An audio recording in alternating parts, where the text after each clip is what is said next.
D'abord vous donner la raison qui a fait que j'ai choisi de rejoindre l'Alliance. C'est vrai que j'avais préparé un sujet de développement économique, mais je pense que le souci, au-delà de tout ce qui est aspect économique, c'est aussi la raison pour laquelle nous sommes venus ici. C'est savoir exactement qu'est-ce que nous voulons par rapport à notre pays. Beaucoup parmi vous, je reconnais, ont fait la lutte, ont mené la lutte à mes côtés. Les anciens combattants. Maman Josa Lobi Boye. Nandenga bu maman toza kaka moi de la femme. Consultation politique. Eza kitoko makasi. Soki bako consulter tous les politiciens de chez nous, la société civile et tout le monde, pour aboutir à des solutions fortes, politiques, pour Namboka. Mais, ils allaient tourner tout autour, il y a former un gouvernement, il y a union nationale. Moi, ce qui me préoccupe beaucoup plus, l'objectif de la consultation, c'est consolider politiquement, mettre ensemble d'abord, si je peux dire, l'unité nationale, il y a ma politique, ma leader, la société sociale et politique, et puis, parce qu'il y a bientôt là un gouvernement d'unité, donc d'union nationale. Maman José Atouni, Maman Bishop José Atouni, entre consultation nationale, il faut tourner tout autour. Il y a conquête, il y a paix durable dans le Canabiso. Qu'on consulte les gens, les Congolais, tout autour. Il y a paix et ça durable dans le Congo. Comment tu peux bloquer l'ennemi à côté de la la trahison et la soute. N'a ça la consultation politique pour consolider la politique à Congo. Pour chuter dans le gouvernement union nationale, ni des alliés importants dans le consultation politique, ou bien consultation nationale, où ils allaient comme une paix durable, ou bien consultation politique, où ils ont même un gouvernement, il y a union nationale. Président Fachi, mon papa, tout le monde viendra. Si vous avez des gâteaux, vous allez partager. Bakoya bango nyonso na miyibi na ya lokuta na ba escroc na ba traître na ba corrupt, tout le monde viendra. Eza oyo baloba noya lobaka bafungoli safina batu nyonso bazokota. Tout le monde viendra, président, parce que baebi soka beti français a bien suka bako tirer bako zoyer ba boaki na gouvernement. Tout le monde viendra. Na boba eko kosa yo, na boba eko trahir yo, na boba eko yiba bakoya. Mais consultation nationale pour que Tokota d'abord n'a pas réfléchir conquête et la paix durable dans le Congo. Sokotali est ça ne va pas. Sokotali na Congo na Bandundu Bamobondo ça ne va pas. Katakatanga ça ne va pas. Donc par-ci par-là, pourquoi l'ennemi nous attaque toujours facilement? Comment Makamunyo sur Congo ezalaka facilement? Tout est tombé et on recommence à zéro. Comment les généraux bazoko balusa cartouche mbangu mangu atikinyo so akei? Est-ce qu'il n'y a pas moyen de commencer d'abord par une consultation nationale? Oye kozala na ba objectif oye zali ko consolider politique ya pouvoir oyo pour que basala gouvernement union nationale. Maintenant une consultation nationale tout autour.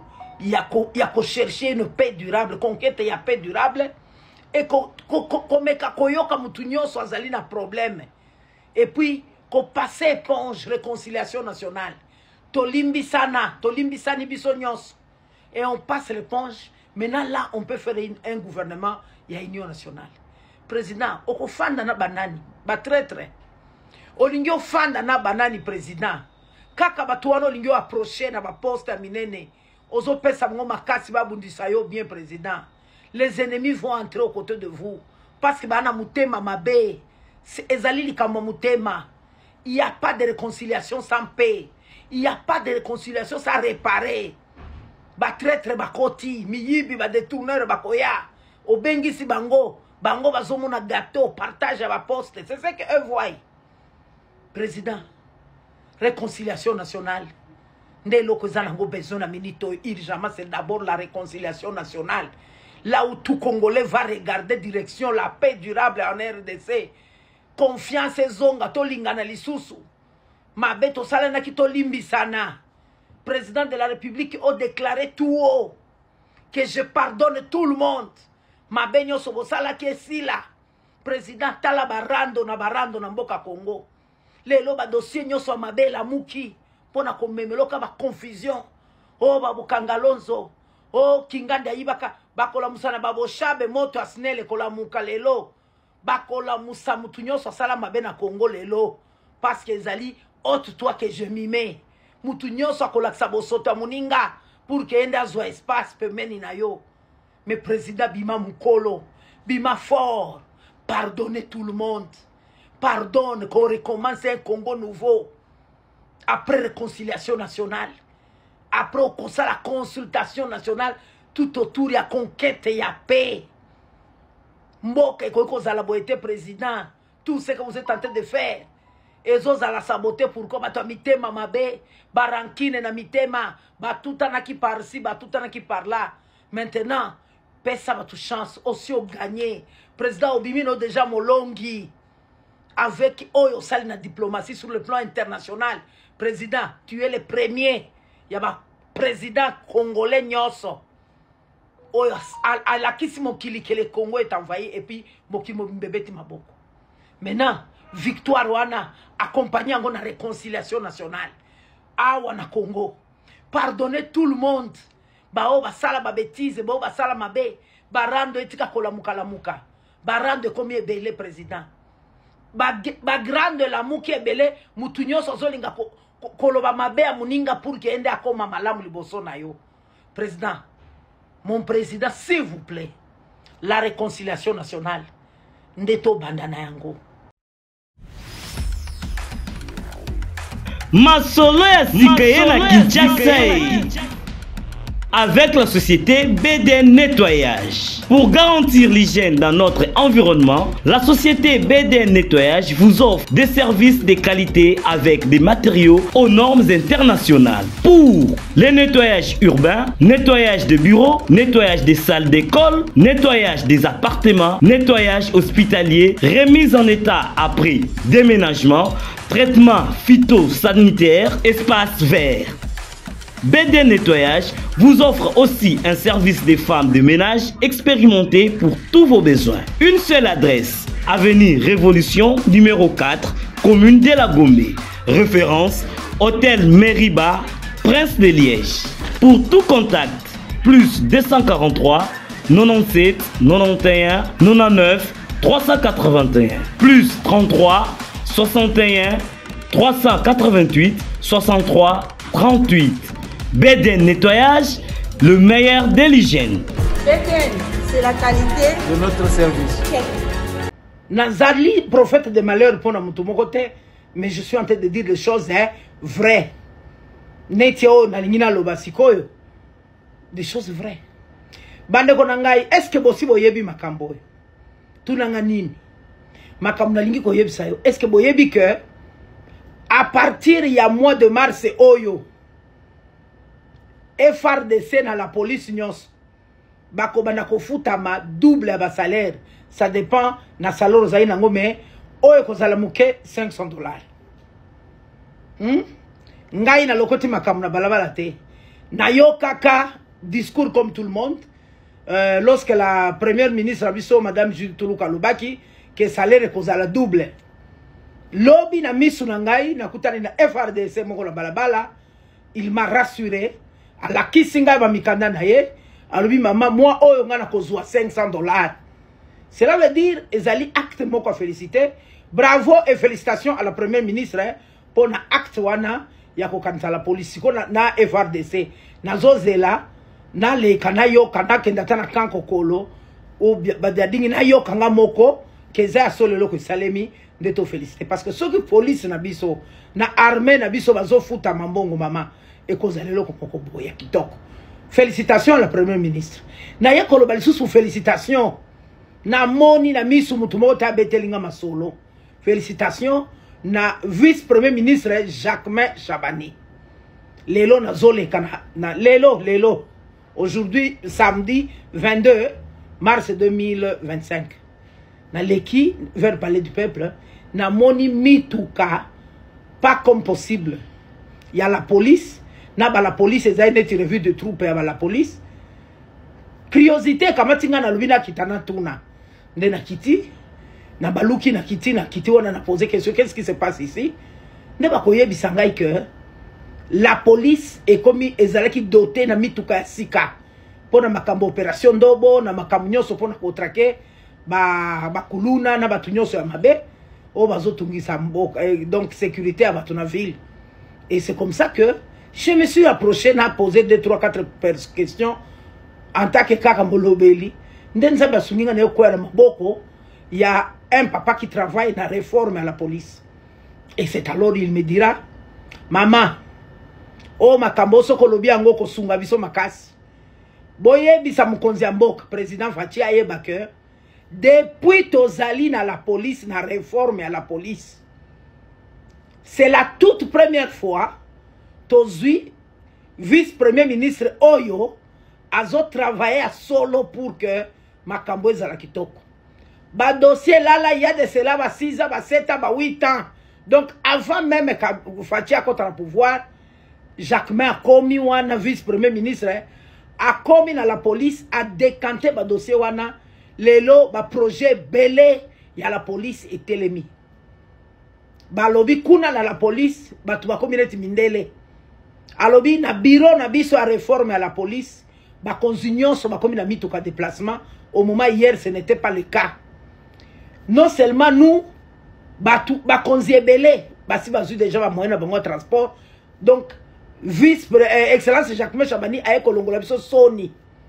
Non seulement ça va projet minene, oh, tozé ko proposer ba loi, makambo ebele à réforme, et zaki bloqué, mais avec Jacquemain Nyon se commis décanté, dans quelques jours, la police makambo ebele ko changer, donc le VPM Jacquemain Chabani travaille très bien, bangonyo swalobi au moins oana a longoli Fachi Sony pe a sali honneur ya UDPS.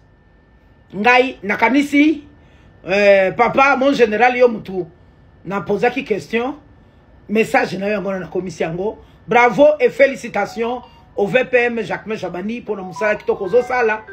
Lelo la police est comme na mituka ebele et mon ami que au moins on peut aussi Torogi ko se platolobi quand même la police n'a vu ce comme doté la logistique ou ya transport moko ya sûr.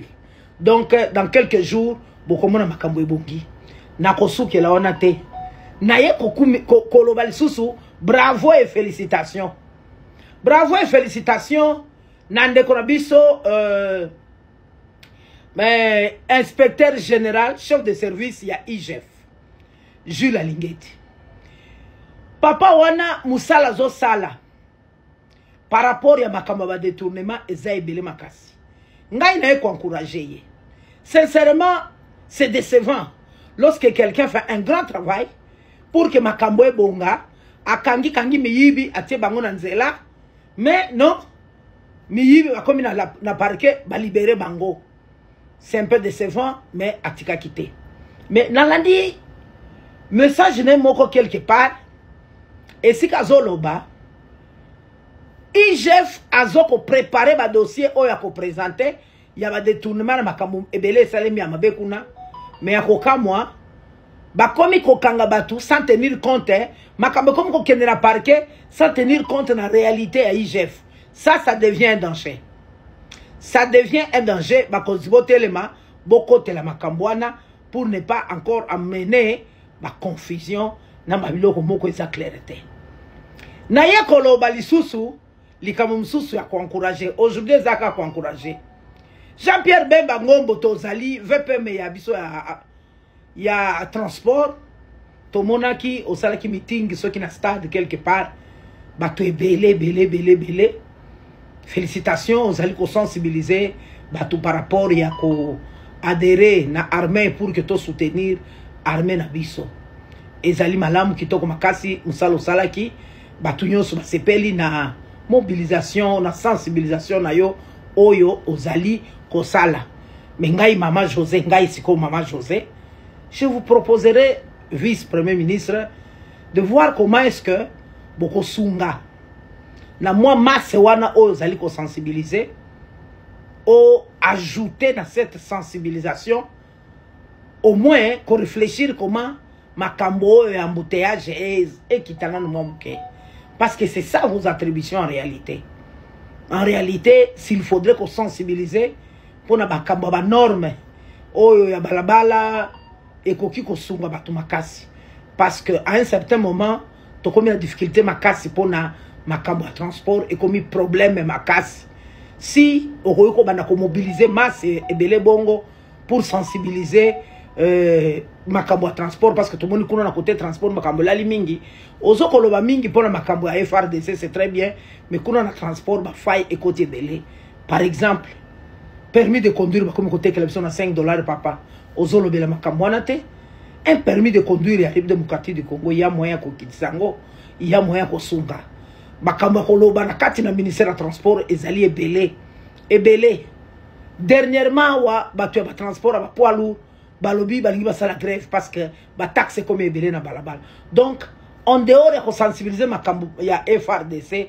vous pouvez aussi sensibiliser foule wana ndenge ozo yamba ozo ko rassembler yango il y a moyen aussi ya ko sensibiliser pour na makambo tali transport parce que to moni ozo kende musika na makambo transport yango na pene ko tuna ministre de la défense Guy Mwandia Vita VPM olali pongi on dirait masolezo le kaoboy olali pongi papa la muka makambo Jean-Pierre Bemba zo sala yonde mutu il fallait sala kango o sensibiliser makambo mais ozo sala eloko mokote mais to yoki pe kuna bambongo mo ebungi soki za lukuta soki za solo to éviter mais ya Guy Mwandia Vita vice premier ministre na biso ya défense telema o sala musala na yo c'est comme si Jean-Pierre Bemba ne mutozo sala lo musala na yepe Jean-Pierre Bemba c'est comme si atiki musala ne kufa po akota la musala na yo est-ce que zali chevauchement ou bien zali kokota musala bato non dans le cadre de sensibiliser pour na makambo bonga oui ça va